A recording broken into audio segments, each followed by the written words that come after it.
Hello, this is Brenda Green, and I'd like to welcome you to Living in the Go. Today, I want to talk to you about Warren Buffett, or as I say, he the man. I was looking at something on YouTube recently, and they gave 10 quotes from him in terms of his model for success, the things that are most important to him. So I thought I would share those with you because these are things that you could live by yourself. They're basic, they're ordinary things, but they can mean so much. So we can get into it.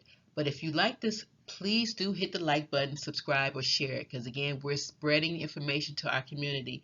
We want to make sure everybody has the financial information that they need. So let's go. So Warren Buffett has 10 rules for success. The first one is to find your passion. So if you're doing any kind of work, if you're passionate about it, you're going to be more successful. They always say the money will come if you love what you're doing. I really do believe that. If you're doing something that you don't mind getting up early for or staying late for, you're finding your passion, you're following that drive for it, you will be successful. The second one is to hire well. So if you start a business, you want to make sure you have people around you that you can trust, that'll be on the same page with you, that understands the mission and the goal, and they're not trying to sabotage you or have their own agenda. You want to hire well. Remember years ago when I was working as a manager and I had a person who I considered my right arm, I would have taken her anywhere to work with me because I valued her so much. So make sure that you hire well. The third one, don't care what others think because they're going to be naysayers. They're going to say, what are you doing? This doesn't make sense, or I would never do that, or whatever. You shouldn't care because at the end of the day, it's only important in terms of what you think about something, not what other people think for you. Number four, read all the time. I think he said that he reads like 4 or 5 hours a day. He reads newspapers, financial books, anything that's coming out in the areas that are important to him so that he could be a better investor. So I tell everybody to read books, to educate yourself on finance, but also to read for pleasure.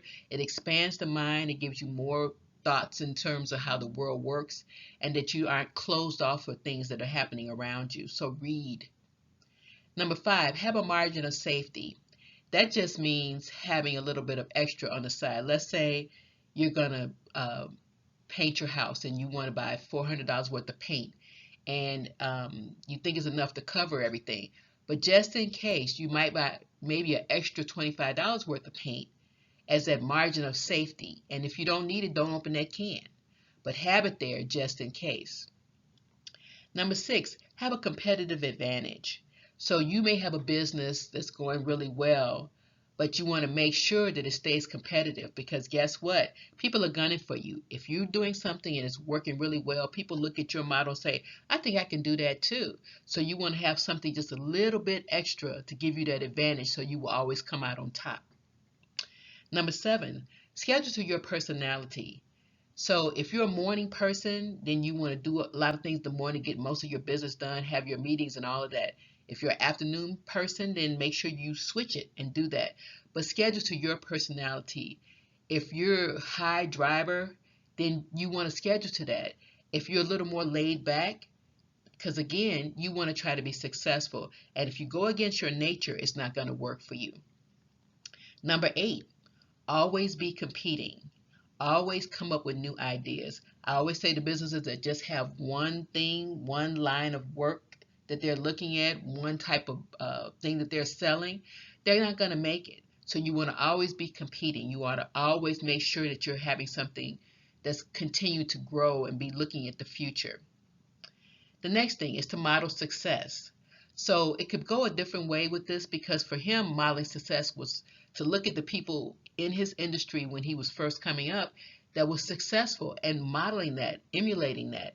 So you want to do that. You want to have people in your circle who you can look up to, who you can get ideas from, who that are models for you. But in turn, you also want to be a model for other people to look at.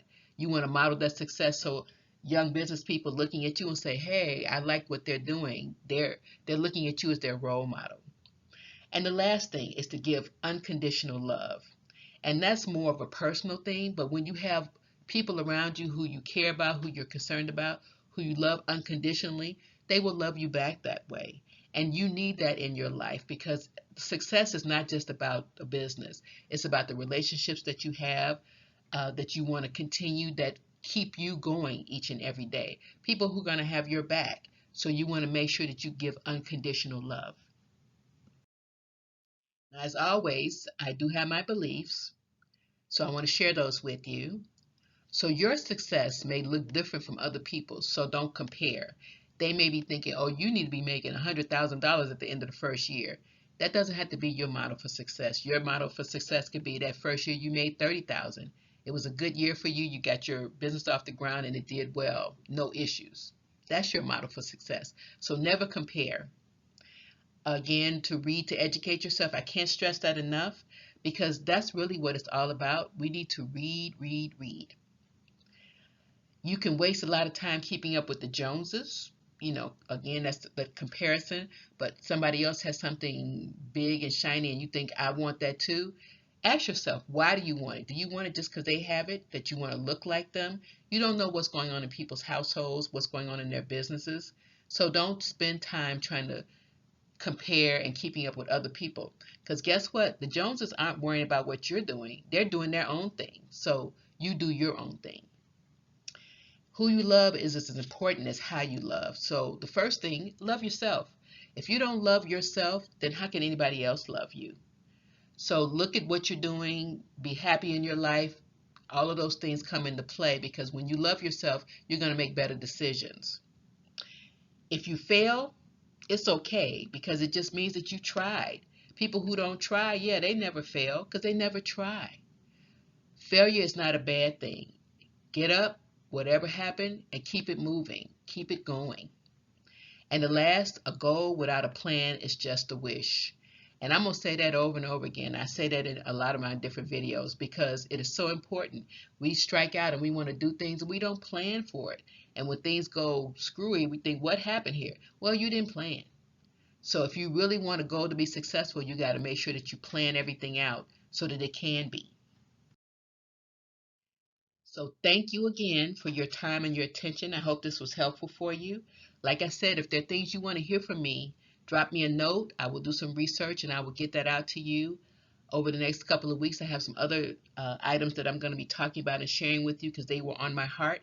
And I want to make sure that you have all the information necessary to be financially healthy, successful, and everything that comes with that. So have a great day and thanks again.